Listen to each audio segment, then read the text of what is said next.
ጥያቄ አለ? ሰላም አለይኩም ወራህመቱላሂ ወበረካቱሁ። እሱ ሰላም ወረህመቱላሂ ወበረካቱ። አህለን። አንድ ጥያቄ ነበረኝ። ምናልባት ከርዕስ ጋር ይገናኝ ይሆን አላውቅም። ስለ የቲሞች ሀቅ ላይ እሺ፣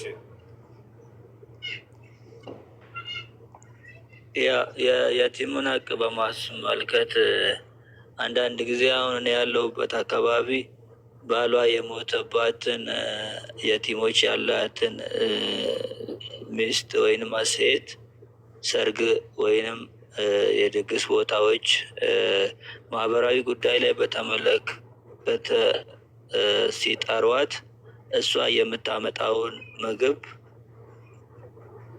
ጩኮ፣ ያው እኛ አካባቢ የተለመደ ባህላዊ ምግቦችን ስታመጣ ይሄ የየቲም ሀቅ ነው አንበላውም ይባልና ተሰቅሎ ተቀምጦ እሷ ስትገባ ይመልሱላታል ማለት ነው።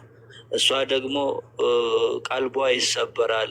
ልክ ያ ምግብ እንደጠሉት ነገር ሊበሉት እንዳልፈለጉ አስባ ሁሌ ቀልቧ ተሰብሮ የምታለቅስበት ሁኔታዎች አሉ። ሌላው ደግሞ በዚሁ ጋር ተያይዞ ልክ ከማህበረሰቡ እንዲህ ትገለላለች ማለት ነው። የሆነ ነገር ሲሰሩላት ለምሳሌ አጥር ሊሆን ይችላል። አባቷቸው ስለሞተባቸው አጥር አጥረውላት የፈረሰባትን ቤት ገንብተውላት ያው የቲሞቹን ለማገዝ የሆነ ገንዘብ ምናምንም ይዘውላት ሄደው ግን ከእሷ ቤት ቡናም አንጠጣም ወይ ከእሷ ቤት ምንም ነገር አንቀምስም ብለው ወጥተው ሲሄዱ እንዴት ነው የማይበሉት ከኔ ላይ የሚለውን ነገር ሰው ደግሞ የቲም ሀቅ ነው አንበላም ስለሚል የማይነኩባት ሁኔታ እሷን ደግሞ ቀልቧን ይሰብራል። ይሄ ነገር እንዴት ይታያል? ትክክለኛ ቤቱ ነው የሚለውን ነገር ነው። እስከምንስ ነው የቲሙ ሀቅ መጠበቅ ያለበት የሚለው የኛው ነው። ሌላኛው ጥያቄ ለክርስቲያን ነበር። ያው ክርስቲያኖችን ወይ አንተ ጠይቄ ተጠይቅልኛለህ ማለት ነው። እሺ፣ ስህተት ነው አሁን ያልከው ሁሉ ስህተት ነው።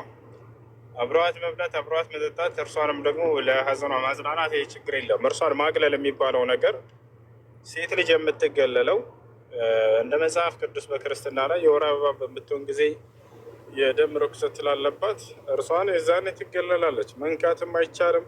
የነካችው ቦታ ይረክሳል፣ የተኛችበት ይረክሳል፣ የተቀመጠችበት ይረክሳል ስለሚባል የዛኔ ያገላታል። በእኛ ግን በኢስላም እንደዛ የሚባል ነገር የለም። እንደዛ የሚባል ነገር የለም። የርኩሰት ደሙ ብቻ ነው ሊያረክስ የሚችለው። ከዚያ ውጭ እርሷ የተቀመጠችበት የነካችው አንድ የሚረክስ ቦታ የለም። ያስተት ነው። እሺ፣ ዩት ያለሽ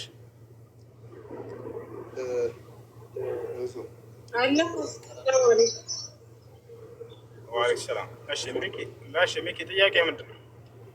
ጥያቄ አንድ ጥያቄ በራስህ አመለካከት ኢየሱስ ክርስቶስን ተሰቅሏል ወይ ደግሞ ሞቷል ብለህ ታምናለህ? ኢየሱስ ክርስቶስ አልተገደለም፣ አልተሰቀለም። አምላክ አሳርጎታል፣ ወስዶታል፣ አንስቶታል ወደ ሰማይ። የምታምነው ኢየሱስ ክርስቶስ አልተሰቀለም ወይ ደግሞ አልገደሉትም ይሁዶች እያልክ ነው?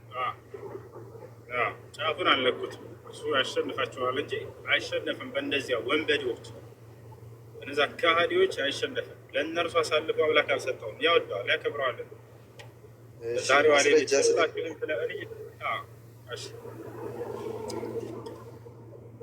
መዝሙረ ዳዊት ምዕራፍ 91 አዩ እያነበብሽ አንድ በደንብ አድርገሽ አስረዳቸው።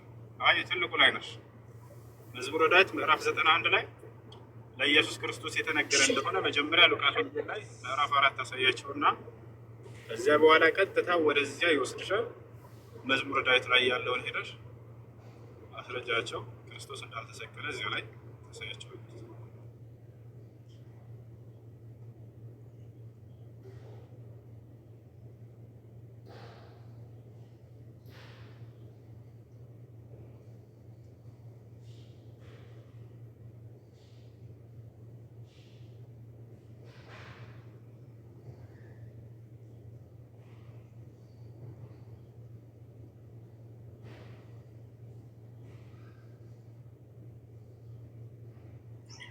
አለህ ሚኪ አለው እሺ አዳምጥሽ ልብ ብለህ ምታነብልኝ ምን ነው ምታነብልኝ? አልተሰቀለም የሚለውን ነው። በመጀመሪያ ጊዜ አምላክ እንዳዳነው ላነብልህ ልነግርህ ነው። አይ ማይ ጥያቄ እኮ ኢየሱስ ክርስቶስ በመዝሙረ ዳዊት ምዕራፍ 91 ላይ አምላክ አዳነው ማለት ኦልሬዲ አልተሰቀለም ማለት ነው። አንድ አካል ከዳነ አልተሰቀለም ማለት ነው። እንደዛ አይደለም። አዳነው ማለት እኮ እንደዛ አይደለም። አዳነው ሲሆን አልተሰቀለም ወይ ደግሞ አልገደሉትም የሚለው መረጃ ነው። አዳነው የሚለው ሌላ ኬዝ ነው። አዳነው የሚለው ሌላ እርስ ነው። ስለዚህ እኔ ፈልገው ኢየሱስ ክርስቶስን ላሳይህና ወደዛ እንመጣለን። እሺ ይሄ ላሳይህና ወደዛ እንመጣለን። አሁን ይሄ በእናንተ እምነት መዝሙረ ዳዊት መሲሐዊ ትንቢት ነው ወይም ደብል ፕሮፌሲ ነው ብላችሁ ታምናላችሁ። እና አምላክ ተናግሮ ነበረ በትንቢት ለመሲሁ ምን ብሎ መሰለ የተናገረው 91 ቁጥር 3 ላይ እርሱ ከአዳኝ ወጥመድ ከሚያስደነግጥም ነገር ያድናሃል ብሎ ተናግሮ ነበረ። ከዛ አድኖታል ወይ ስንል እዛው ወረድ ብለህ ቁጥር 11 ላይ በመንገድ ሁሉ ይጠብቁህ ዘንድ መላእክቱን ስለ አንተ ያዛቸዋልና እግርህም በድንጋይ እንዳትሰናከል በእጆቹ ያነሳዋል ይልሃል። ከዛ ኢየሱስ ክርስቶስ ጸሎት አቅርቦ ነበረ ለአምላኩ ምን ብሎ መሰለህ? ዕብራውያን ምዕራፍ 5 ቁጥር 7 ላይ ከሞት ሊያድነው ከብርቱ ጩኸትና እንባ ጋር ጸሎትንና ምልጃን አቀረበ፣ እግዚአብሔርን ስለመፍራቱ ተሰማለት ይላል። አየው፣ ከሞት ሊያድነው ወደ አምላኩ ጮሆ ነበረ። አምላክ ያድነኝ ያድነኝ እያለ ማለት በጣም ተጨንቆ ምናምን። ከዛ እንደዛ ሲያሳይ ተጨንቋል የሚለውን ሲያሳይ ተጨንቆ አምላክ አድነኝ ስላለው ይህን ጸሎት ያደረገው እኖ እቺ ህይወቴ ቃድ ከሆነች ትለፍ ነው ያለው። እስኪ ቃል በቃል ተጨንቆ ለእግዚአብሔር ጸልዮ የሚለውን ማስረጃ ስ ተጨንቆ እያለቀሰ ነው ላሳየ። እንደውም በጣም እያለቀሰ እንባው ደም እስከሚሆን ድረስ ማለት ነው ላሳየ።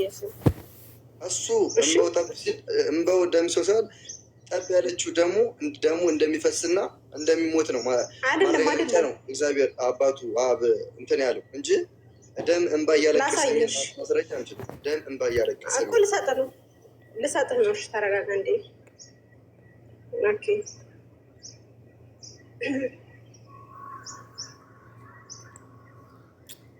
የት ነበር መሰለህ?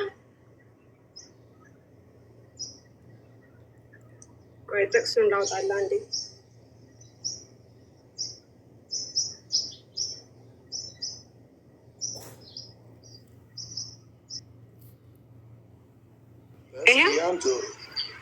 የሉቃስ ወንጌል ምዕራፍ 22 ቁጥር 42 ላይ ምን አለ